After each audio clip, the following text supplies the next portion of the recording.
আসসালামু আলাইকুম। সংবাদে আপনাদের সবাইকে স্বাগত জানাচ্ছি। আমি ফিরোজ তোহা। শুরুতেই আরবে কেবলস সংবাদ শিরোনাম। ইন্নালিল্লাহ। পুরো মধ্যপ্রাচ্যে আবারও তৃতীয় বিশ্বযুদ্ধ শুরু হয়ে গেছে। মার্কিন যুক্তরাষ্ট্রের সঙ্গে ইরান কোনো আলোচনায় অংশ নেবে না, ইরানের পক্ষ থেকে সাফ জানিয়ে দেওয়া হয়েছে। এ কারণে আবারও পাল্টাপাল্টে হামলা শুরু হয়েছে। দখলদার ইসরায়েলি বাহিনী ও মার্কিন যুক্তরাষ্ট্রকে চরমভাবে ধুলাই দেবে ইরানের ইসলামী বিপ্লবী গার্ড বাহিনীর সদস্যরা। দখলদারদের কোনোভাবেই ছাড় দেওয়া হচ্ছে না, চলছে হামলার পর হামলা।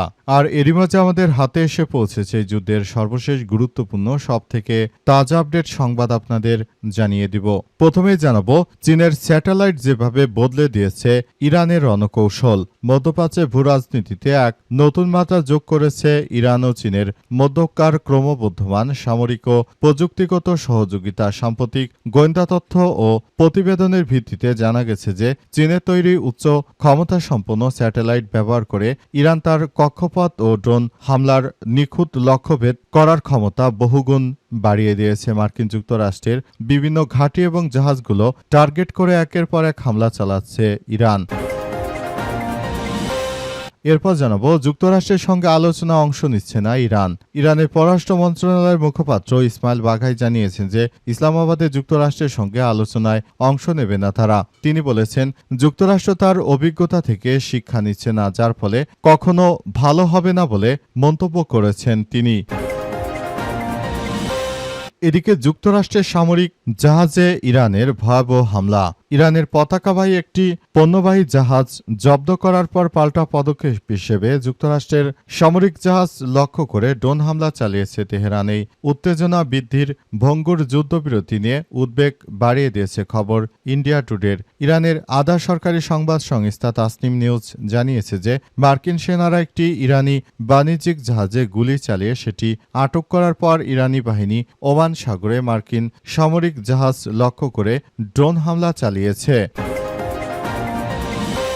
এবারে জানাবো, যুক্তরাষ্ট্র ইরান আলোচনা চলমান রাখার আহ্বান ক্রেমলিনের।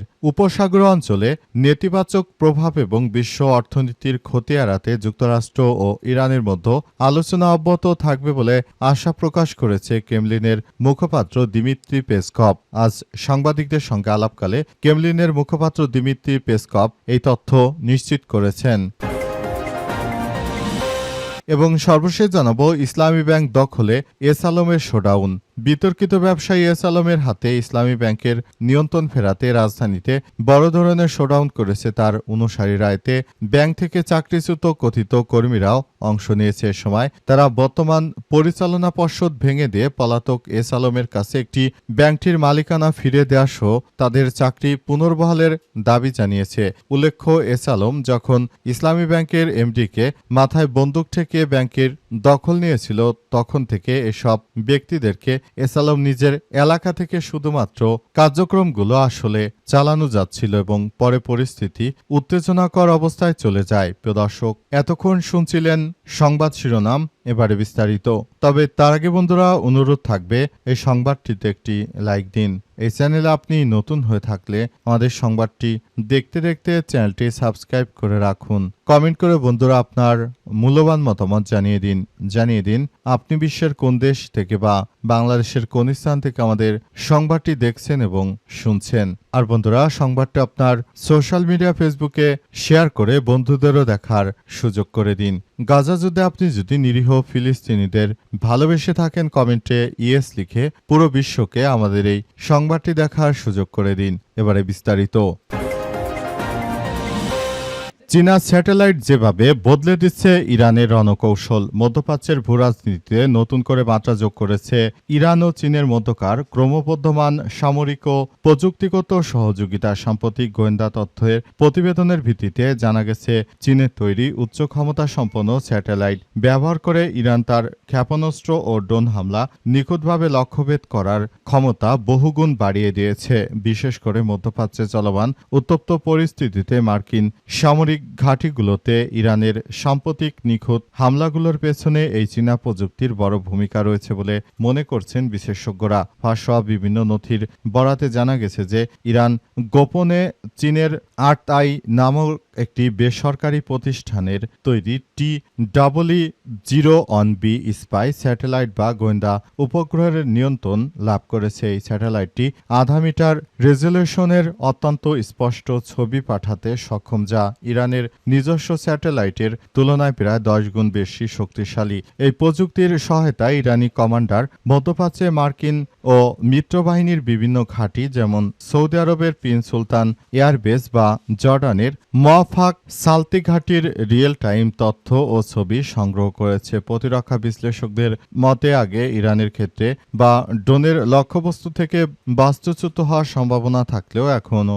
চীনের বেইদু নেভিগেশন সিস্টেম এবং উচ্চমাত্রার ইমেজিং স্যাটেলাইটের সমন্বয়ে তারা নিখুঁতভাবে আঘাত হানতে পেরেছে। এই স্যাটেলাইট ব্যবস্থার মাধ্যমে ইরান কোনো হামলার আগে যেমন লক্ষ্যবস্তু সুনির্দিষ্ট করতে পারছে, তেমনি হামলা পর ক্ষয়ক্ষতির পরিমাণও দ্রুত যাচাই বাছাই করতে পারছে এবং এই প্রক্রিয়া চালিয়ে তারা মূলত দখলদার মার্কিন যুক্তরাষ্ট্রের বিরুদ্ধে বড় ধরনের একটি সংঘাতময় পরিস্থিতি থেকে নিজেদের বাঁচিয়ে তারপর দখলদারদের শেষ করে দেওয়ার মতো প্রযুক্তি সক্ষমতা অর্জন করেছে। এই মুহূর্তে দখলদার আমেরিকার বিরুদ্ধে তারা বড় ধরনের একটি সফল হামলা কার্যক্রম তারা যথাযথভাবে চালিয়ে যাচ্ছে এবং সবকিছু নিয়ন্ত্রণ করে দিচ্ছে। দখলদারদের শেষ করে দেয়া হচ্ছে।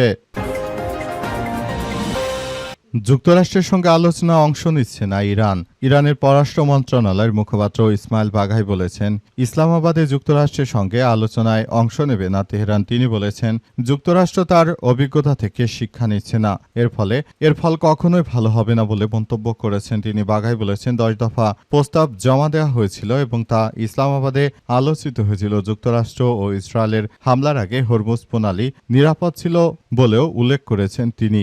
মুখপাত্র আরও জানিয়েছেন, পাকিস্তানি মধ্যস্থতাকারীর কাছে ইরান তার অবস্থান স্পষ্ট করেছিল, তবে মার্কিন যুক্তরাষ্ট্র বলছে যে লেবাননে যুদ্ধবিরতি চুক্তির কোনো অংশ ছিল না। মার্কিন যুক্তরাষ্ট্র ইরানের বিরুদ্ধে নৌ অবরোধ আরোপ করেছে, পাশাপাশি একটি ইরানি জাহাজে হামলা চালিয়ে তারা পরিস্থিতি একদম ধ্বংসস্তূপে পরিণত করে দেয়। এরপরই তাদের বিরুদ্ধে বড় ধরনের কার্যক্রম নিতে শুরু করেছে ইরানের Islamic revolutionary guard corps IRGC এবং IRGCর সেনা সদস্যরা জানিয়েছে যে তারা দখলদার বাহিনীকে চরমভাবে শিক্ষা দেবে। তাদের যে জাহাজকে আটক করে নিয়ে গেছে এই মার্কিন যুক্তরাষ্ট্রের সেনারা, সেটি তারা ফেরত আনার জন্য বদ্ধপরিকর। এজন্য ইতিমধ্যেই তারা আবারও মাঠে নেমেছে এবং দখলদারদের বিরুদ্ধে সর্বাত্মকভাবে তারা কর্মকাণ্ড পরিচালিত করছে। পুরো মধ্যপ্রাচ্য জুড়ে দখলদার ইসরায়েলি বাহিনীর বিরুদ্ধে যে ধরনের কার্যক্রম শুরু হয়েছে, এটি আসলে কোনোভাবে গ্রহণযোগ্য হতে পারে না। দখলদারেরা শুরু থেকে এ পর্যন্ত তারা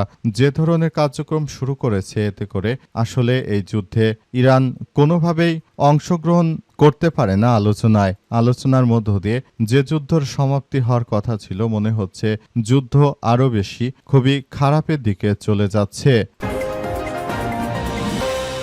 যুক্তরাষ্ট্রের সামরিক জাহাজে ইরানের ভয়াবহ হামলা।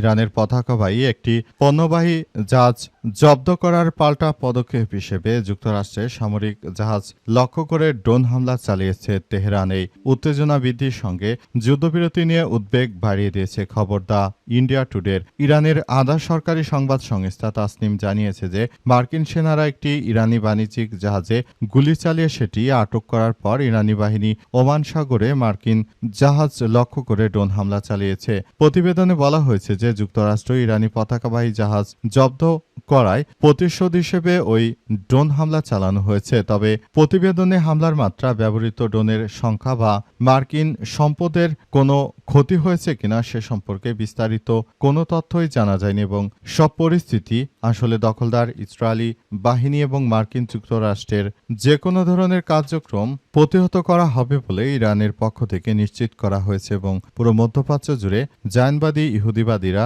যে ধরনের কার্যক্রম শুরু করেছিল সবকিছু আসলে ধ্বংসস্তূপে পরিণত হয়েছে মধ্যপ্রাচ্যে। যে ধরনের কার্যক্রম শুরু হয়েছে ইহুদিবাদীরা যেটা শুরু করেছে সেটি আসলে কোনোভাবে গ্রহণযোগ্য নয়। দখলদারেরা শুরু থেকেই যে ধরনের কার্যক্রম তারা চালিয়ে যাচ্ছে এটি কোনোভাবে কোনো ভালো রাষ্ট্র সমর্থন করবে না। ইরান একটি গণতান্ত্রিক রাষ্ট্র হওয়ার পরও তাদের উপর ইহুদিবাদীরা যে হামলা চালিয়েছে, তাদের রাষ্ট্রটিকে তারা ভেঙে দেওয়ার জন্য যে সন্ত্রাসী কর্মকাণ্ড করেছে এটা কোনোভাবে আসলে গ্রহণযোগ্য হতে পারে না বলে নিশ্চিত করা হয়েছে। পুরো মধ্যপ্রাচ্য জুড়ে দখলদারদের বিরুদ্ধে তাই সবাই এখন অনেক বেশি সক্রিয় ভূমিকা পালন করছে, যাতে করে দখলদারেরা ভবিষ্যতে কখনোই আর কোনো সন্ত্রাসী কর্মকাণ্ড করতে না পারে সে ব্যাপারটি নিয়ে তারা সবাই ঐক্যবদ্ধভাবে ভূমিকা পালন করছে।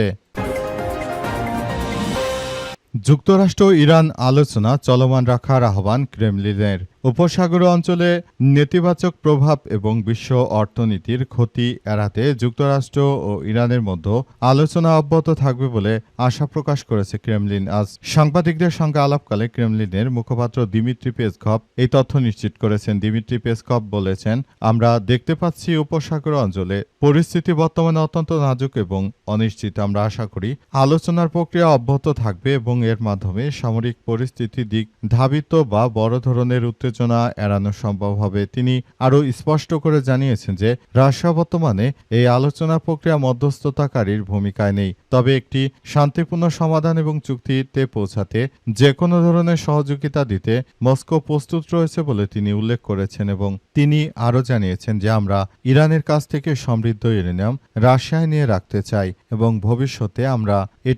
ভবিষ্যতে আসলে কি করা যায় সেসব বিষয় নিয়ে ভবিষ্যতে ভাবা হবে বলে নিশ্চিত করা হয়েছে। রাশিয়া এই মুহূর্তে যদি এই ইউরেনিয়াম তাদের হাতে যায় তাহলে সেগুলো দিয়ে ভবিষ্যতে তারা আরো ভালো কিছু করতে পারবে কিংবা বিশ্ববাসীর জন্য তারা ভালো কোনো সার্ভিস দিতে পারবে বলে এমন কথা জানানো হয়েছে। এবং দিমিত্রি পেসকভ আরও জানিয়েছেন যে বর্তমান পরিস্থিতির মধ্য দিয়ে আসলে আমরা এগিয়ে যেতে চাই। দখলদারদের যে কোনো কার্যক্রম আসলে নস্যাৎ করে দেওয়া হবে এবং পুরো মধ্যপ্রাচ্য জুড়ে দখলদারদের বিরুদ্ধে সব রকমের কার্যক্রম চালিয়ে যাওয়া হবে বলে তারা নিশ্চিত করেছে। এবং মধ্যপ্রাচ্য জুড়ে দখলদার বাহিনীর বিরুদ্ধে যে ধরনের কার্যক্রম শুরু হয়েছে এটি একদম নস্যাৎ করে দেওয়া হচ্ছে, মাটির সঙ্গে মিশিয়ে দেওয়া হচ্ছে জায়নবাদীদের।